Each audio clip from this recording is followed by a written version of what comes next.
अखबार ने हेडलाइन बनाई, एक आईएएस उसमें शामिल था। उस आईएएस को मैं कभी नहीं भूल सकता। मैं जब तक राजनीति में हूँ मैं ये बात नहीं भूलूंगा।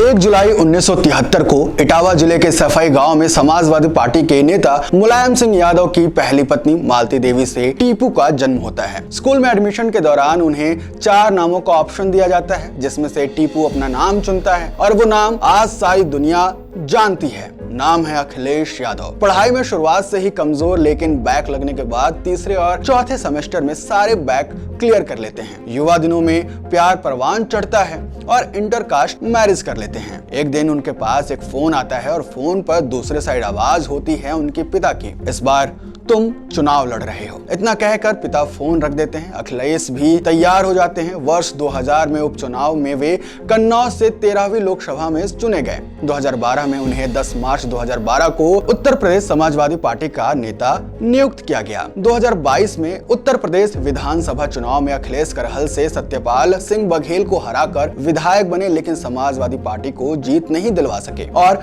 विधानसभा में विपक्ष के नेता पद से ही संतोष करना पड़ा। मार्च 2012 में विधानसभा के चुनाव में 224 सीटें जीतकर मात्र 38 वर्ष की ही आयु में वे उत्तर प्रदेश के सबसे युवा मुख्यमंत्री बन गए। जुलाई 2012 में जब समाजवादी पार्टी के अध्यक्ष मुलायम सिंह यादव ने उनके कार्य की आलोचना करते हुए व्यापक सुधार का सुझाव दिया, तो जनता में ये संदेश गया कि सरकार तो उनके पिता और चाचा दोनों मिलकर चला रहे हैं, अखिलेश नहीं। उनके सरकार को दूसरा झटका तब लगा जब आईएएस अधिकारी दुर्गा शक्ति नागपाल को निलंबित करने पर चारों ओर से उनकी आलोचना हुई, जिसके परिणाम स्वरूप उन्हें नागपाल को बहाल करना पड़ा। 2013 में मुजफ्फरनगर के दंगों में 43 व्यक्तियों के मारे जाने व 93 के घायल होने पर कर्फ्यू लगाना पड़ा। सेना ने आकर स्थिति पर काबू किया था। हिंदू व मुस्लिम के बीच हुए इस भयंकर दंगे से उनके सरकार पर बहुत बड़ी किरकिरी हुई। अखिलेश यादव ने अपने कार्यकाल में आगरा लखनऊ एक्सप्रेसवे बनवाया था, जो भारत का अब तक का सबसे आधुनिक एक्सप्रेसवे है। यादव ने उत्तर प्रदेश में यूपी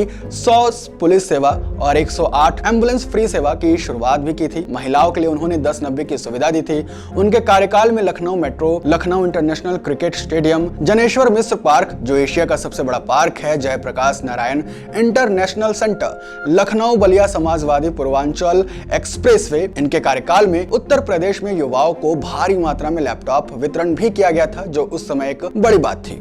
लेकिन 2024 में इंटरनेट का बाजार फिर से तब गर्मा गया जब अखिलेश यादव शुभंकर मिश्रा के पॉडकास्ट में पहुंचे। जब अखिलेश यादव से सवाल किया गया कि आपके जीवन का सबसे बड़ा दर्द कौन सा पल रहा है, तो उन्होंने कहा, जब मैं सीएम आवास खाली कर रहा था तो मेरे लिए वो सबसे दर्द देने वाला पल था। मेरे आवास खाली करने के बाद उन्होंने उसे गंगा जल से धोया। मुझे इस बात का दुख है कि आने वाली पीढ़ी पूछेगी कि आपके जाने के बाद गंगा जल से मुख्यमंत्री आवास को क्यों धोया गया। दूसरी घटना कन्नौज की है, जहां मंदिर को गंगा जल से धोया गया। जब मैंने सीएम आवास खाली किया तो बीजेपी ने क्या क्या कहानियां बनाई।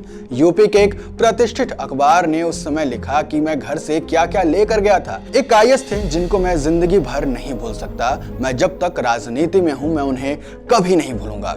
जब समय बदलता है तो सजा जरूर मिलती है। मैं जानता हूं कि वो आईएएस कौन थे जिनके कहने पर सुबह 8:30 बजे पत्रकार सीएम आवास पहुंचे। अधिकारी आज आपके पास हैं, वही कल हमारे पास थे। उन्होंने हमें जानकारी दी। एक आईएएस ने एक आईएएस की जानकारी दी, जिन्होंने खबर चलवाई।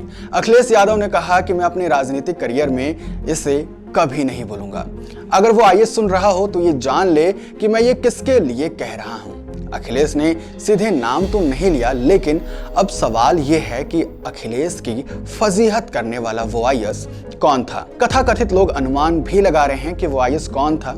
अगर आपको जानकारी हो तो कमेंट बॉक्स में जरूर बताइएगा, नहीं तो इस वीडियो का अगले पार्ट का इंतजार करिएगा। हम उस आईएएस के बारे में एक डिटेल वीडियो लेकर जरूर आएंगे।